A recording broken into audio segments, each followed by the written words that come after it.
दोस्तों नमस्कार, आप सभी का स्वागत आपके अपने YouTube channel RNS education news में। दोस्तों इस वीडियो में बात करने वाले हैं राजस्थान CHO यानी कि कम्युनिटी हेल्थ ऑफिसर जो यहाँ पर भर्ती की गई थी और जो पहला बैच 7810 पदों के लिए भर्ती किया गया था। हालांकि उसमें 6600 के आसपास लोगों को ही पोस्टिंग मिली थी और बाकी वेटिंग के जो अभ्यर्थी आए उनका भी ब्रिज कोर्स लगभग खत्म सा हो गया है। तो अब दोस्तों जो CHO बन गए हैं उनके वर्क ड्यूटीज़ को लेकर के यानी कि जो कार्य दायित्व है उनकी गाइडलाइन नहीं थी, तो दिक्कतें आ रही थी बहुत सारी इसी को लेकर के। और अब दोस्तों जो CHO के कार्य दायित्व हैं, क्या काम है, क्या आपकी duties health and wellness centre पर रहने वाली है, उसी को लेकर के ऑफिशियल जो कार्य दायित्व आदेश है वो यहाँ पे जारी कर दिया गया है यहाँ पर NHM की तरफ से। दोस्तों देखिए कार्य दायित्व आप लोगों का क्या क्या रहेगा वो यहाँ पर सुन लीजिए और समझ लीजिए, और इसकी एक एक जो जेरोक्स कॉपी है इस आपके पास होनी चाहिए।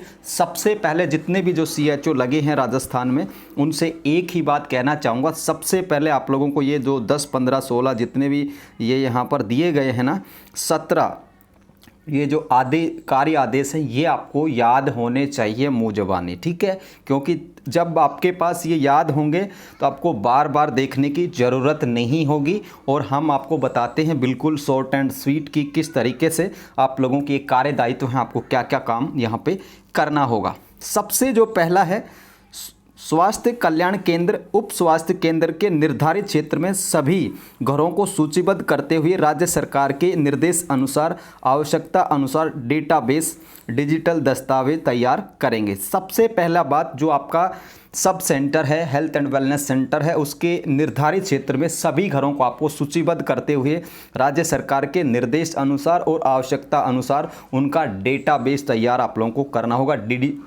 डिजिटल और दस्तावेज के रूप में। दूसरा यहाँ पर है स्वास्थ्य कल्याण केंद्र यानी कि उप स्वास्थ्य पर कार्यरत ANM और आशा के साथ दल के रूप में कार्य करते हुए उनके निर्धारित कार्यों का पर्यवेक्षण करते हुए उन्हें सहयोग प्रदान करेंगे। यानी कि 2 नंबर आपका जो काम है कि जो आप लोगों का हेल्थ एंड वेलनेस सेंटर है उस पर जो ANM है और आशा सहयोगिनी है उनके दल के साथ कार्य करते हुए उनके निर्धारित कार्यों का पर्यवेक्षण करते हुए उन्हें सहयोग प्रदान करेंगे। ऐसा नहीं है कि वो ही काम करेंगे, आप वहाँ पर अफसरगिरी करेंगे, आपको भी उनका सहयोग करना है, उनके काम का पर्यवेक्षण करना है। दूसरा काम आप लोगों का ये होगा। तीसरा यहाँ पर है दीर्घकालिक रोगों के लिए चिकित्सा अधिकारी विशेषज्ञों से समन्वय बनाते हुए उनके द्वारा निर्धारित उपचार व अन्य सलाहों के अनुरूप कार्य करते हुए दवा वितरण का कार्य भी आप लोग करेंगे। यानी कि जो भी मौसमी बीमारियां हैं या फिर अन्य बीमारियां हैं उनके रिगार्डिंग आप लोगों को चिकित्सा अधिकारी और जो विशेषज्ञ हैं उनके साथ समन्वय स्थापित करके और आप लोगों को जो सलाह है उपचार है उनके अनुसार दवा वितरित भी करनी होगी। ये भी एक CHO का ही काम है। चौथा जो काम होगा वहाँ पर दोस्तों जो ई-संजीवनी है, टेलीमेडिसिन है, यानी कि जिन पे फ़ोन करके आप लोग अपना उपचार ले सकते हैं वीडियो कॉलिंग के माध्यम से, तो उसमें के अनुसार भी आप लोगों को इसके प्रावधानों के अनुसार काम करना पड़ेगा दोस्तों, ठीक है। टेलीमेडिसिन के अनुसार निर्धारित निर्देशों के अनुसार संपादित यहाँ आप लोगों को करना है। 5वां जो काम है आप लोगों का, सामुदायिक स्वास्थ्य अधिकारी स्क्रीनिंग के दौरान पाए गए संदिग्ध जो रोगी हैं संचारी और गैर संचारी रोगों की पुष्टि चिकित्सा अधिकारी विशेषज्ञों से समन्वय स्थापित करते हुए करवाएंगे, उनके प्रदत्त सलाह के अनुरूप कार्य यहाँ पे करेंगे, ठीक है। यानी कि स्क्रीनिंग के दौरान अगर आपको कोई संदिग्ध रोगी मिलता है तो उसका चाहे संचारी रोग हो चाहे गैर संचारी हो, ठीक है, तो आपको क्या करना है कि चिकित्सा अधिकारी और विशेषज्ञों से समन्वय स्थापित करते हुए उनके द्वारा प्रदत्त सलाह के अनुरूप कार्य करेंगे। यानी आपको बताना होगा अपना चिकित्सा अधिकारी है और जो विशेषज्ञ हैं उनको, और फिर जो आपको वो सलाह देंगे वो आप लोगों को उनके अनुरूप जो संदिग्ध रोगी मिलते हैं उनके लिए काम करना पड़ेगा।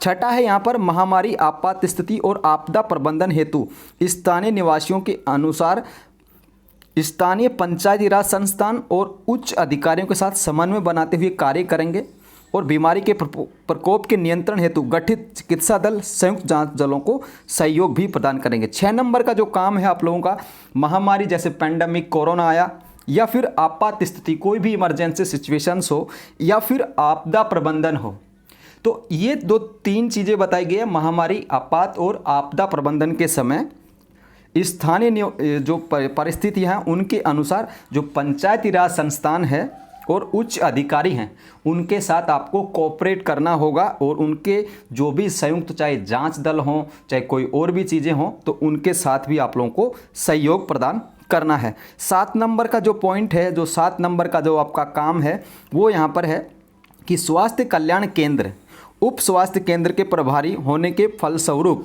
समस्त प्रकार की रिपोर्टिंग यानी कि ऑनलाइन ऑफलाइन इन्वेंट्री प्रबंधन और अन्य प्रशासनिक गतिविधियां आप लोग सुनिश्चित करेंगे। यानी कि जो स्वास्थ्य केंद्र है प्रभारी होने के फलस्वरूप जो रिपोर्टिंग किसी भी प्रकार की हो और इन्वेंट्री प्रबंधन हो और प्रशासनिक जो गतिविधियां हैं वो आप लोगों के द्वारा ही संपादित होंगी।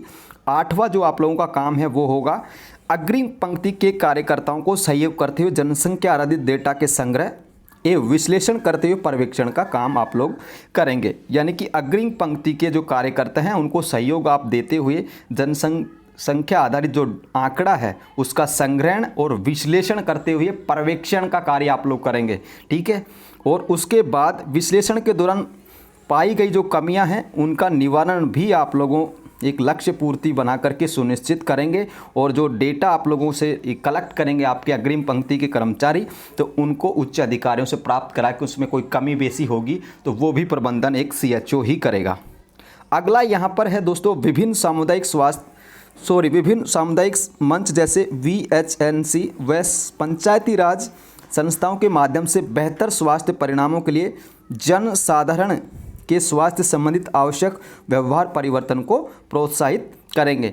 यानी कि जो भी एक तरीके से सामुदायिक मंच जिन्होंने बताया है VHSNC और पंचायत राज संस्थाओं के माध्यम से बेहतर स्वास्थ्य परिणामों के लिए जनसाधारण के स्वास्थ्य संबंधित आवश्यक व्यवहार परिवर्तन को परिवर्तित करेंगे, ठीक है। ये यहाँ पर बताया गया। 10वां नंबर का जो आप लोगों का कार्यदायित्व वो है स्वास्थ्य के सामाजिक और पर्यावरण संबंधी निर्धारकों के मुद्दों यथा लिंग आधारित हिंसा, शिक्षा, स्वच्छ पेयजल, स्वच्छता, कचरे का सुरक्षित संग्रहण, अपशिष्ट जल का उचित निपटान, वायु प्रदूषण, पर्यावरण इत्यादि के लिए विशिष्ट खतरों जैसे फ्लोरोसिस, सिलिकोसिस, आर्सेनिक आदि से फैलने वाले संक्रमण आदि के समाधान हेतु संबंधित विभिन्न विभाग के कर्मचारियों को जानकारी उपलब्ध बचाएंगे। यानी कि जो पेयजल है, शिक्षा है, स्वच्छता है, कचरे का जो निपटान कैसे करें, अपशिष्ट जल का उचित निपटान कैसे करें, वायु प्रदूषण और पर्यावरण से कौन कौन से खतरे हो सकते हैं, जैसे फ्लोरोसिस मिलता है, सिलिकोसिस, आर्सेनिक, तो इनसे जो रोग भी फैलते हैं पर्यावरण से या किसी भी पॉल्यूशन से, तो आप लोगों को विभागीय कर्मचारियों को भी उनकी जानकारी उपलब्ध कराएंगे कि क्या क्या इसमें होता है, किस तरीके से होता है वो चीज़ें।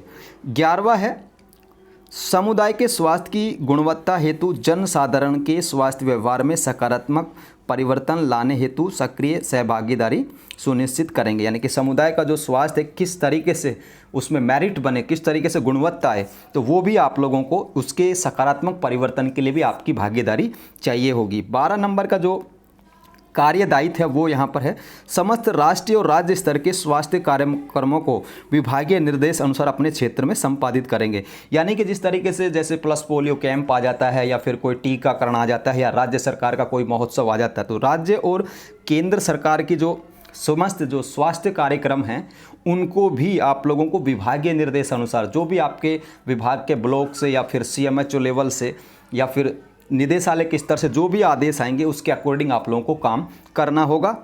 इसके अलावा राज्य की समस्त फ्लैगशिप योजनाओं कार्यक्रमों को अपने क्षेत्र में बताना होगा। यानी कि राज्य सरकार के द्वारा जैसे चिरंजीवी योजना स्वास्थ्य रिलेटेड है, चिरंजीवी दुर्घटना बीमा योजना है, और भी जननी सुरक्षा योजना है, तमाम जो राज्य सरकार की समस्त जो फ्लैगशिप योजनाएं हैं जो भी स्वास्थ्य से रिलेटेड हैं या अन्य जो योजनाएं हैं उनको भी अपने क्षेत्र में संपादित करने का मतलब है बताएंगे, उसका प्रचार प्रसार करेंगे, ठीक है।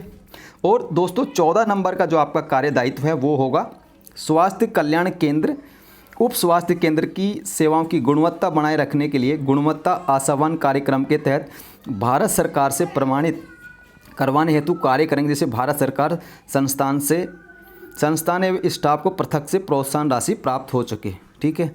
तो दोस्तों आप लोगों को ऐसा काम भी करना होगा जिससे कि वो जो आप लोगों का उप स्वास्थ्य केंद्र है, हेल्थ एंड वेलनेस सेंटर है, गुणवत्ता आश्वासन कार्यक्रम, ये कार्यक्रम है जिसके तहत आप मान लीजिए जिस भी सब सेंटर पर काम कर रहे हैं वेलनेस सेंटर पे, उसमें ऐसा काम करें जिससे कि भारत सरकार की तरफ से आपको और जो संस्थान है उसको इनाम मिल सके। ठीक है। 15 नंबर का जो पॉइंट है वो ये है दोस्तों कि स्वास्थ्य केंद्र को कायाकल्प कार्यक्रम के अंतर्गत अपने संस्थान में प्रथम स्थान पर लाने का प्रयास कर सकेंगे, जिससे भारत सरकार से संस्थान व स्टाफ को पृथक से पुरस्कार राशि मिल सके। ये 14 और 15 नंबर का पॉइंट ये है कि इसमें आप लोगों को वो सब काम करने होंगे जिससे कि आपके हेल्थ एंड वेलनेस सेंटर की अच्छी रैंकिंग आए देश भर में और वो स्थान मिले और आप लोगों को सम्मानित किया जाए और संस्थान को भी सम्मानित यहाँ पे किया जाए। 16 नंबर का जो पॉइंट है उसमें बताया गया कि स्वास्थ्य कल्याण केंद्र यानी कि उप स्वास्थ्य केंद्र पर माह में 10 दिन के लिए वेलनेस सेशन का आयोजन करेंगे। ठीक है। देखिए यहाँ पर देखिए 1 महीने में 10 दिन के लिए वेलनेस सेशन का आयोजन आप लोगों को करना होगा। इसके लिए प्रशिक्षित योगा शिक्षक, शारीरिक शिक्षक से समन्वय बनाते हुए संबंधित चिकित्सा अधिकारी से स्वीकृति प्राप्त करेंगे। यानी कि 10 दिन आपको क्या करना है दोस्तों, एक तरीके से वेलनेस सेशन का आयोजन करना होगा। और वो वेलनेस सेशन कैसे होगा, या तो आप कोई योगा टीचर जो योग सिखाता हो उसकी सेवा ले सकते हैं, या फिर जो स्कूल है उसमें जो पीटीआई होते हैं शारीरिक शिक्षा अध्यापक, उनकी सेवा लेकर के और आपको एक कैंप सा लगाना पड़ेगा 10 दिन के लिए। ठीक है। माह में 10 दिन के लिए आप लोगों को ये कंटिन्यूसली कैंप सा लगाना पड़ेगा। और इसके लिए आपको जो भी आपका ब्लॉक चिकित्सा अधिकारी या जिस भी डॉक्टर्स के अंतर्गत आप काम करेंगे अंडर में, तो उनको भी यहाँ पर ये आप लोगों को करना होगा। ठीक है दोस्तों।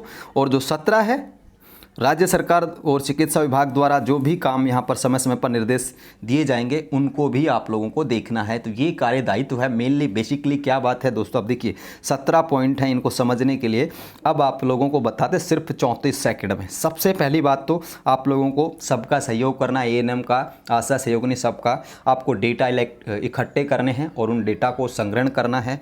इसके अलावा ऐसा काम करना जिससे कि आपका हेल्थ एंड वेलनेस सेंटर इनाम मिले, आपका भी नाम हो, संस्थान का भी नाम हो। इसके अलावा आप लोगों को पर्यावरण प्रदूषण से जो भी रोग होते हैं उनके बारे में बताना होगा, वो समझाना होगा। इसके अलावा दोस्तों आप लोगों को समस्त जो भी काम है, संचारी गैर संचारी रोग हैं, उनके बारे में भी समन्वय स्थापित करना है। टेली मेडिसिन जो होता है, ई संजीवनी, उसको भी आप लोगों को बढ़ावा देना है। ये कुल मिलाकर जो काम आप लोग कर रहे थे ना, लगभग वही काम है। और ये क्या है कि आदेश जारी होने से वही बात है, सारी चीज़, इसमें कोई भी चीज़ को छोड़ा नहीं गया है जो आप लोग अब तक नहीं कर रहे थे। बेसिकली ये है कि अब ऑफिशियल आदेश आ चुके हैं, तो ये यहाँ पर आप लोग देख सकते हो दोस्तों। ठीक है। धन्यवाद आप सभी का। समझ में नहीं आए कोई भी पॉइंट तो समझ सकते हैं, कमेंट करके ज़रूर बताएं। लॉन्ग वीडियो हो गया इसके लिए माफ़ी चाहेंगे, लेकिन दोस्तों 17 पॉइंट बताना बड़ा मुश्किल था, थोड़ा लंबा वीडियो हो गया, इसके लिए माफ़ी। धन्यवाद। ये जानकारी टेलीग्राम पर मिल जाएगी। धन्यवाद दोस्तों। जय हिंद, जय भारत।